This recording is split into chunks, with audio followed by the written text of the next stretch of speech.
Let me start with a question. What was your first concert and how did it make you feel? For me, my first concert was Switchfoot at the House of Blues Anaheim. No, not the new one they built, but the original one in downtown Disney. It was the Hello Hurricane tour where they played that album front to back and then followed that up with a second set of fan favorites. And if you went to that tour, you know that once Hello Hurricane ended, they left the stage and said, "We want the crowd to sing out the next song you want us to play." And our crowd actually ended up singing a deep cut, Faust, Midas, and Myself. Pretty cool if you're a Switchfoot fan. But anyway, that night ended up being one of those moments that just changed my life forever. Not only was I blown away by seeing my favorite band with my best friend and my parents, but I just got that feeling. You know, when you see a part of yourself in someone else, like what you just experienced wasn't another night, but a life-defining moment. To me, this wasn't a concert, but a calling. I distinctly remember turning to my mom and telling her, "I'm gonna play guitar for a living and I'm gonna play a show here someday." And you know, that was maybe one of the wildest claims I could have made at the time because I, A, was a beginner guitarist and B, had zero connections to the music industry or the entertainment industry for that matter. No one in my family had ever worked in music and my mom was in full-time ministry and my dad was an accountant. Well, I stuck with it and did eventually achieve that dream. Coming to you from the green room at the House of Blues in Anaheim. 10 years ago,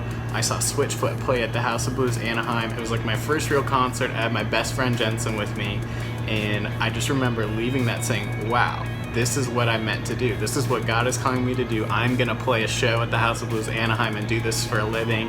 And here we are, I am playing a show at the House of Blues Anaheim. I am so freaking pumped. It's gonna be amazing. And then I lived happily ever after.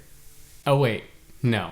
That's not how it went. I've ultimately achieved what I thought would be my dream career. And let me tell you, it doesn't really feel like I thought it would. Honestly, both mentally and physically exhausting. I'm just tired of music as a whole. Whether it be YouTube, gigs, or simply just playing for enjoyment, whatever that even means. I'm just kind of over it. Obviously, there's been some ups and downs on my career journey, as there would be for anyone on any career journey. But that's got me wondering, what is it that keeps us chasing crazy dreams? It's funny how much my relationship with music has changed over the years. In high school, music was a way for me to make sense of life and express myself, and ultimately something that gave me a sense of purpose. In college, music became the ultimate goal. How do I find a way to keep growing in my craft and find a way to monetize it? Now in my post-college life, music has essentially become a paycheck and an existential question. Do I want to keep doing this for a living? And while that answer is still a yes, it's not a yes for the same reasons it used to be. First off, I'm really lucky to be where I am. I certainly work hard at what I do, but I'm not gonna pretend like, oh, I'm such an awesomely talented person and that I achieved all of this on my own. No, it was me putting in the work,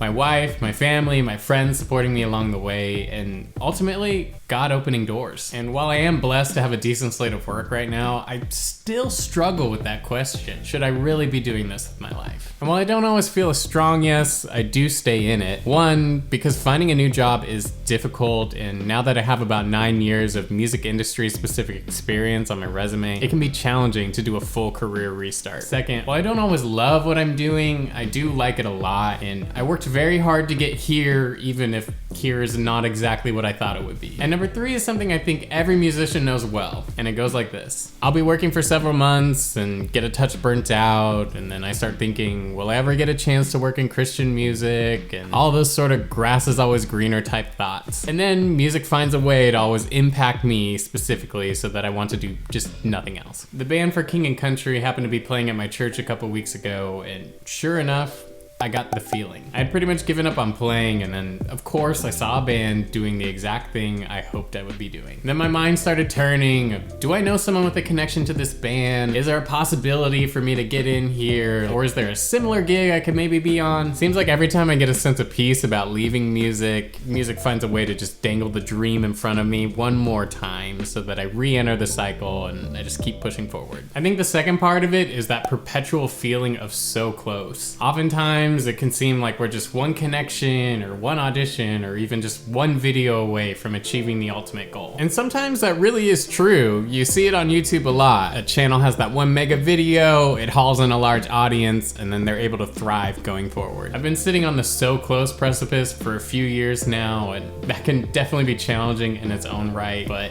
God always takes care of me. He always makes a way for me to live and pay my bills, even when I'm stuck in the land of so close. And you never know if so close is gonna eventually cross over into the end goal. And likewise, the notion of leaving so close to start over can be a tough prospect. No one wants to become that old man or woman who's just kind of bitter about not achieving their dream or not having the chance to pursue their dream. If I had stayed in coaching just a little bit longer, I would be the head coach of the USC Trojans.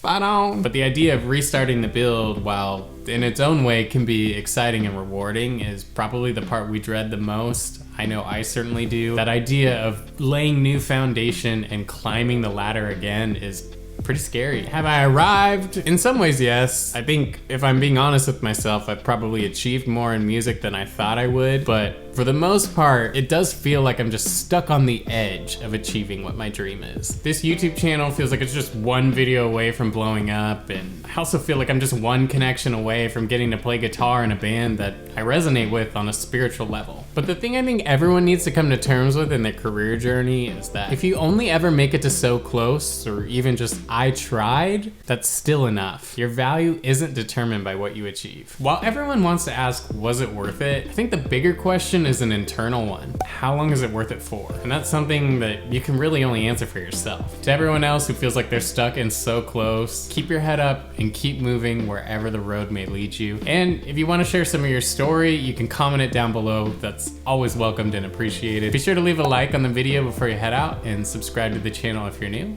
and I'll catch you next time.